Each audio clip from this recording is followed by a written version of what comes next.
In this podcast, we look at Leaders for Learning, creating vibrant learning environments for children in the early childhood care and education setting.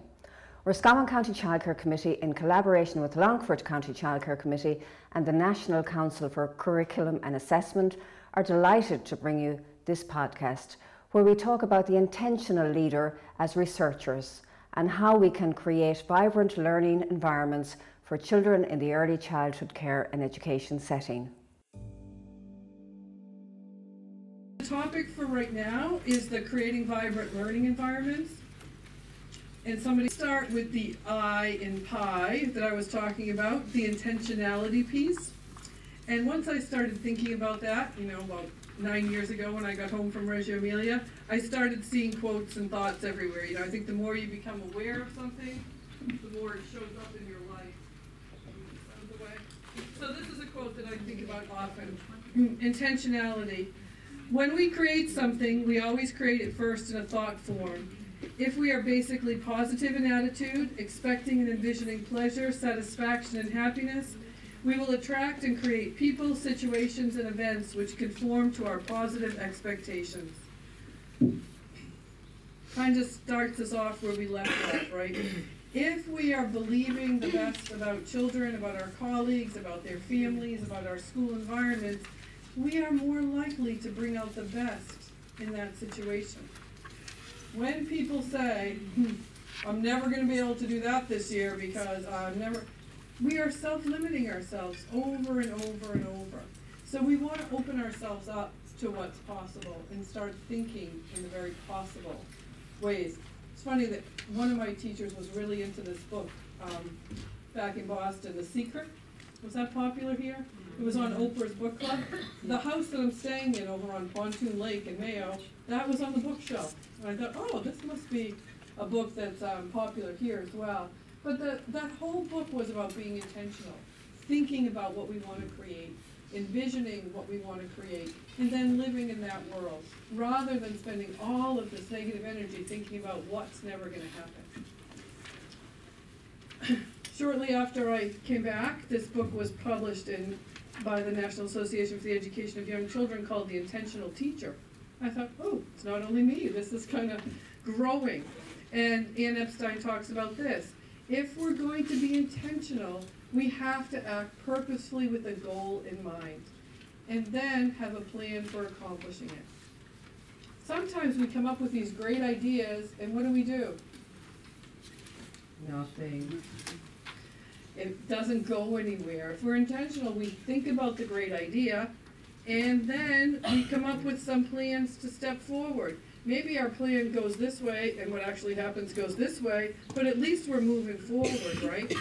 So we want to have those plans. We want to be intentional, we want to be planful, and we want to try to bring these things to life.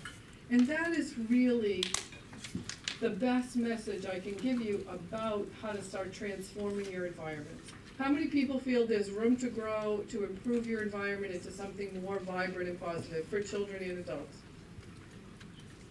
Yeah, there's always room to grow.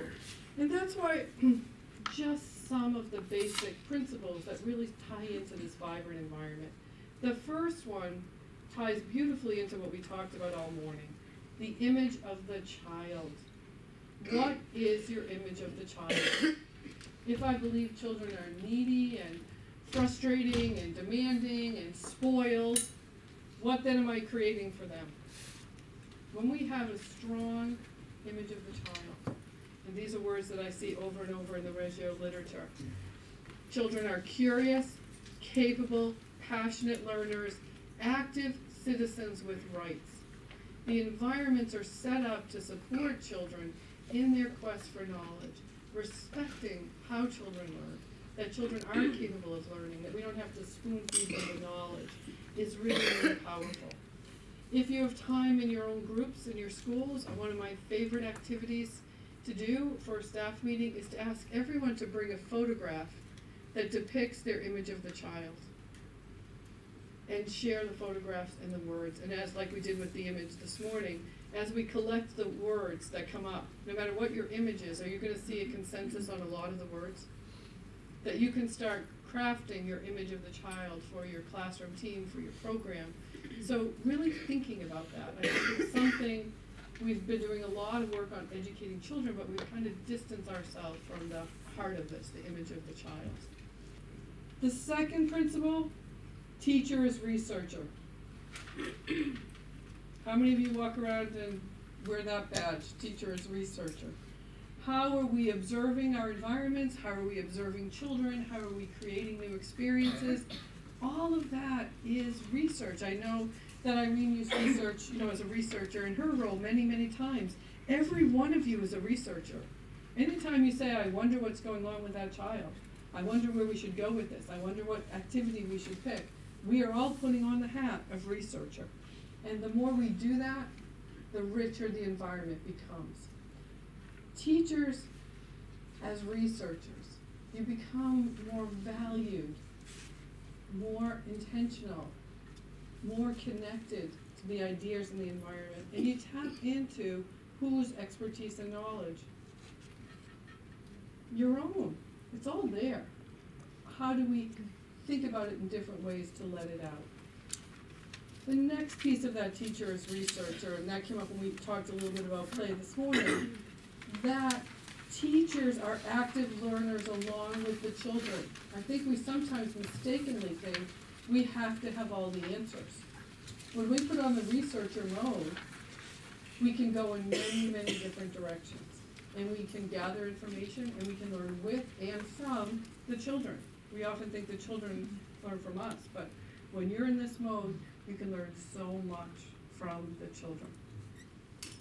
Thoughts or questions on that? Comfortable?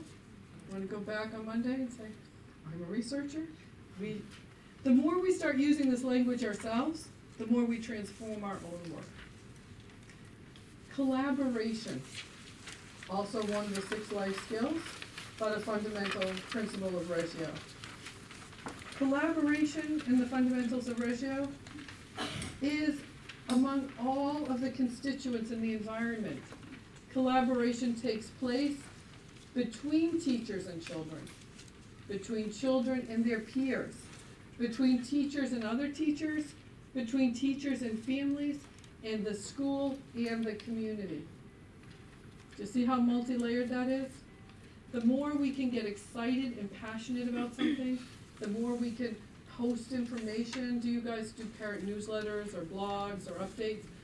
The more we can bring parents in, the richer our work becomes, because do they have expertise in different areas?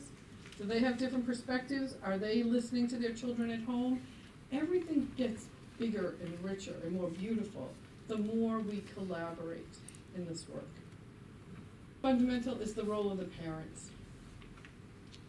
Parents are active, engaged participants in children's learning. Is that a challenge here? Sometimes. The more we invite, the more we engage, the more we share stories of engagement, the easier it is for parents to come in. Back to our life skill of belonging.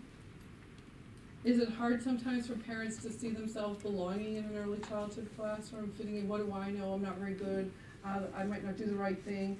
We need to help them feel safe and secure and belong. We want to find ways that open the door, invite people, welcome people, showcase people. And then what happens with diversity, what happens with culture, what happens with inclusion. One of the dads, he was from Guatemala, brought in real sugar cane and did tasting with regular sugar, brown sugar, sugar cane, things we might not have thought of in our research or have, but were comfortable within his cultural context. It added so much. So find ways to be inviting and sharing.